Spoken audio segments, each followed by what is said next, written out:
SmartCAM 2016 installs with an example KBM library. It's one that's perfectly usable. You might want to create your own using your own data.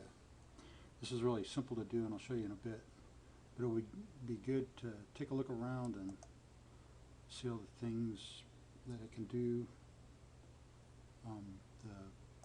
the tools that are there for your use.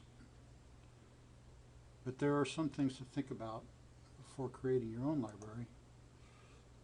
Tools and steps can be related to machines and materials, for example, and that's handy for like tools that you want to filter with that are only used on one type of machine, or those that are used with different materials and whatnot.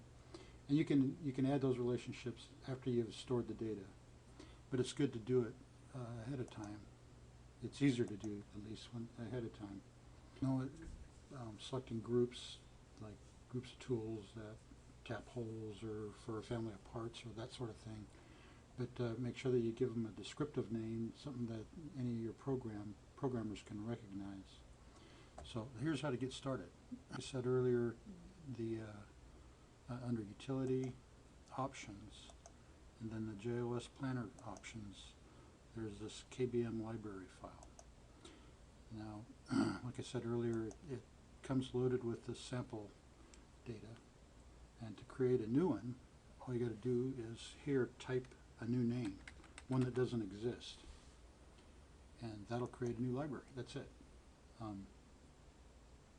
So now you've created and defaulted a new KBM library. If you need to work with multiple users and across networks and things like that, be sure to check the Learning SmartCAM and some help for other tricks and stuff about performance.